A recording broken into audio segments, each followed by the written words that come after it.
పప్పుచారు దొండకాయ ఫ్రై కోసం నేను ముందుగానే ఒక గ్లాస్ పప్పు శుభ్రంగా కడిగి నానబెట్టుకున్నాను. ఒక 6 పచ్చిమిర్చి, 2 టమాటాలు ఇవి కట్ చేసుకుని నానబెట్టుకున్న పప్పును ఈ కట్ చేసుకున్న టమాటా, పచ్చిమిర్చిని కుక్కర్లో వేసుకుని 3 విజిల్స్ వచ్చే వరకు మెత్తగా ఉడికించుకున్నాను. ఇది చల్లారిన తర్వాత మూత తీసి పప్పును పప్పు గుత్తితో కానీ గరిటెతో కానీ బాగా మెదుపుకోవాలి.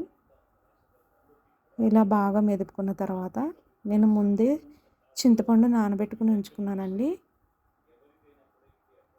ఆ చింతపండు రసం తీసుకుని ఇందులో వేసుకోవాలి.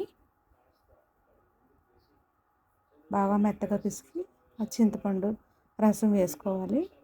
ఇందులో తగినంత వాటర్ కూడా యాడ్ చేసుకోవాలండి. మనం ఎంత పులుపు తింటామో అంతవరకు వాటర్ కూడా యాడ్ చేసుకోవాలి. అలాగే 2 స్పూన్లు సాల్ట్, 1 స్పూన్ కారం, 2 కరివేపాకు రెమ్మలు, 1 స్పూన్ మెంతులు వేసి బాగా మరగనివ్వాలి పప్పుచారు. అప్పుడే మంచి టేస్ట్ వస్తుంది. ఇంకోవైపు తాలింపు కోసం ఇలా గిన్నెలో ఆయిల్ పోసుకొని ఇందులో ఒక 5-6 వెల్లుల్లి రెబ్బలు, కొంచెం కరివేపాకు, కొంచెం ఎండుమిర్చి, జీలకర్ర, ఆవాలు వేసి వేగిన తర్వాత తాలింపును పప్పుచారులోకి తిరగబెట్టుకోవాలి. ఈ పప్పుచారు ఇలాగ 2-3 నిమిషాలు మరగనివ్వాలి. అంతే అండి, పప్పుచారు రెడీ అయింది. ఇప్పుడు దొండకాయ ఫ్రై కోసం దొండకాయలను శుభ్రంగా కడిగి వాడబెట్టుకుని ఇలాగా మరీ సన్నగా కాకుండా మరీ లావుగా కాకుండా మీడియం సైజులో కట్ చేసుకుని ఉంచుకున్నాను. గిన్నెలో తగినంత ఆయిల్ పోసుకొని ఒక 6 వెల్లుల్లి రెబ్బలు దంచుకుని వేసుకున్నాను మొదటగా. తర్వాత కొంచెం శనగపప్పు, కొంచెం మినపప్పు ఇవి వేగుతూ ఉంటుండగా ఒక 4 ఎండుమిర్చి, అలాగే కొంచెం కరివేపాకు కూడా వేసుకోవాలి. టేస్ట్ బాగుంటుందని నేను ఒక 4 పచ్చిమిర్చి కూడా చిన్న చిన్న ముక్కలుగా కట్ చేసుకుని ఇందులో వేసుకుంటున్నాను. ఇప్పుడు ఇవన్నీ ఇలా వేగిన తర్వాత దొండకాయలను కూడా వేసుకొని మీడియం ఫ్లేమ్లో ఈ దొండకాయలను మనం వేయించుకోవాలి. దొండకాయలు బాగా మగ్గిపోయిన తర్వాత చివరిలో కొబ్బరి కూర కూడా వేసుకుంటే చాలా టేస్టీగా ఉంటుందండి. వారంలో కాయగూరలు, ఆకుకూరలు, పప్పు అన్నీ తినాలండి.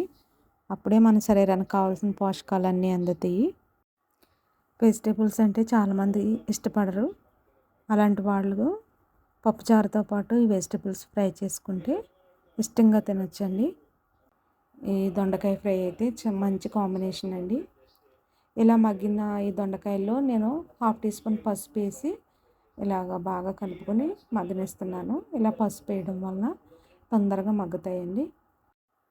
ఎక్కువ అమౌంట్ మనం దొండకాయలు ఫ్రై చేస్తున్నప్పుడు మనం ముందుగా గిన్నెలో ఆయిల్ పోసుకుని కొద్ది కొద్దిగా దొండకాయ ముక్కలు వేసి వేయించుకుని లాస్ట్లో తాలింపు వేసుకోవచ్చు. ఇలాగ కొంచెం ఉన్నప్పుడు మాత్రం ఇలా చేసుకుంటే అయిపోతుందండి. ఇప్పుడు ఇలా మగ్గిన వాటిలో నేను సాల్ట్ యాడ్ చేసుకున్నాను. అలాగే 1 స్పూన్ కారం కూడా యాడ్ చేసుకుంటున్నాను. సిమ్లో పెట్టి ఇది ముక్కలకు అంటేలాగా బాగా మిక్స్ చేసుకోవాలి. సిమ్లో 2-3 నిమిషాల పాటు మగ్గనివ్వాలి. ఇలా కలుపుకుంటూ ఉంటే ఆయిల్ చూడండి మనకు కనిపిస్తుంది, అంటే దొండకాయ ఫ్రై అయిపోయిందనమాట. ఇప్పుడు మనం ఉప్పు చూసుకుంటే తక్కువైతే ఇప్పుడు యాడ్ చేసుకుంటే వేడి మీద కరిగిపోయిద్ది. నేను ఇప్పుడు కొంచెం సాల్ట్ యాడ్ చేసుకుంటున్నాను. మీరు ఎలా తయారు చేస్తారో కామెంట్ బాక్స్లో తెలియచేయండి. అంతే అండి, దొండకాయ ఫ్రై రెడీ అయింది. ఈ వీడియో మీకు నచ్చినట్లయితే లైక్ చేయండి, షేర్ చేయండి, సబ్స్క్రైబ్ చేసుకోండి. Thanks for watching.